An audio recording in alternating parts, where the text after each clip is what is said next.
सोच के देखिए, इंडिया की सड़कों पर दौड़ने वाली अगली बड़ी रेवोल्यूशन, क्या वो सिर्फ नई इलेक्ट्रिक कार्स हैं?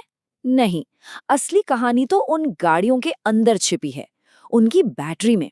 तो आज हम इंडिया के ईवी बैटरी इकोसिस्टम के इस जबरदस्त बिजनेस अपॉर्चुनिटी को समझेंगे। ये सिर्फ गाड़ियों के बारे में नहीं है, ये एक पूरी की पूरी नई इंडस्ट्री बनाने के बारे में है। तो आज हम क्या क्या कवर करेंगे? सबसे पहले द रियल पावर प्ले, असली ताकत किसके हाथ में है।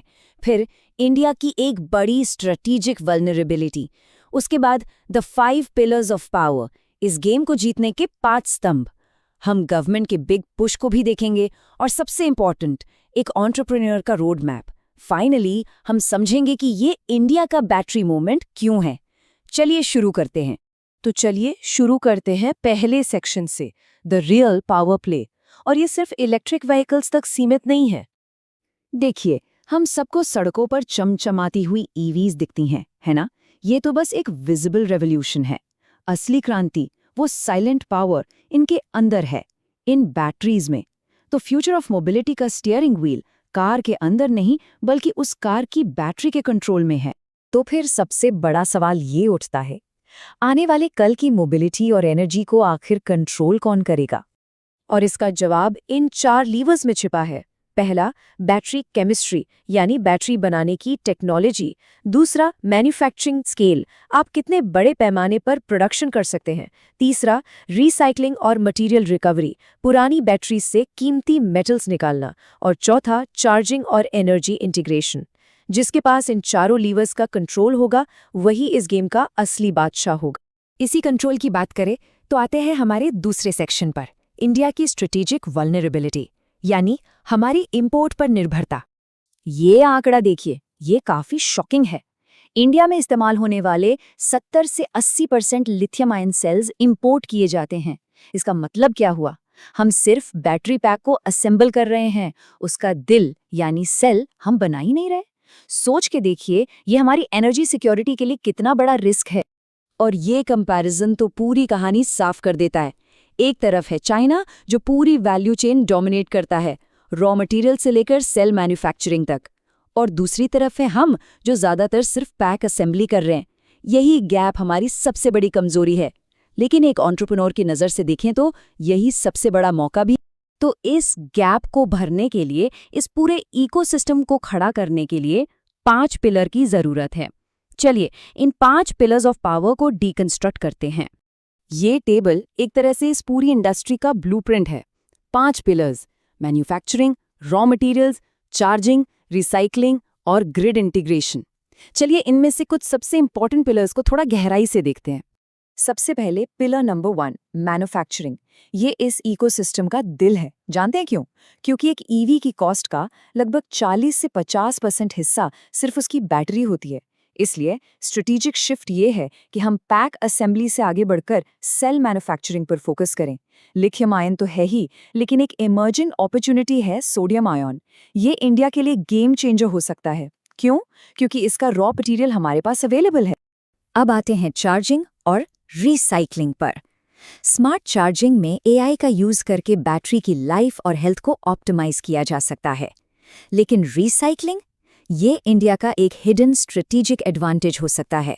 सोचिए, पुरानी बैटरीज से लिथियम, कोबाल्ट, निकल जैसे कीमती मेटल्स को रिकवर करना। इससे इंपोर्ट डिपेंडेंसी कम होगी और हमारी जो केमिकल एक्सपर्टीज है और लो कॉस्ट प्रोसेसिंग कैपेबिलिटीज हैं, वो इसे एक हाई मार्जिन बिजनेस बना सकती हैं। अच्छा, इस सब में गवर्नमेंट का क्या रोल है? देखते हैं। The governments big push. यहाँ पॉलिसी एक कैटलिस्ट का काम कर रही है। सरकार सिर्फ सपोर्ट नहीं कर रही, वो एक्टिवली इस इकोसिस्टम को शेप कर रही है। जैसे एसीसी बैटरीज के लिए पीएलआई स्कीम, ये डोमेस्टिक मैन्युफैक्चरिंग को बढ़ावा दे रही है। फेम स्कीम ईवी की डिमांड क्रिएट कर रही है। और मिनरल सिक्योरिटी पार्टनरशिप्स के जरिए रॉ मटेरियल की सप्लाई सिक्योर की जा रही है। ये एंटरप्रेन्योर्स के लिए एक क्लियर सिग्नल है, द गवर्नमेंट इज ऑल। तो अब सबसे जरूरी सवाल, एक एंटरप्रेन्योर के लिए एंट्री पॉइंट कहाँ है? Let's look at the road map. Self reliance या आत्मनिर्भरता का ये रोड मैप बिल्कुल साफ है।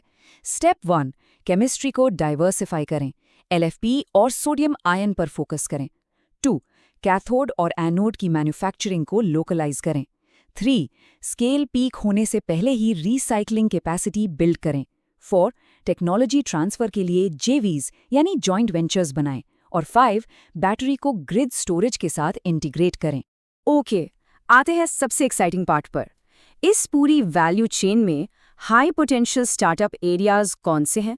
ये कुछ हॉट एरियाज हैं जहां आपको नजर रखनी चाहिए, जैसे बैटरी एनालिटिक्स और AI diagnostics, smart charging software platforms, advanced recycling tech जिससे 99% तक रिकवरी हो सके, ऑल्टरनेटिव बैटरी केमिस्ट्री पर R&D और एनर्जी स्टोरेज मैनेजमेंट सिस्टम्स।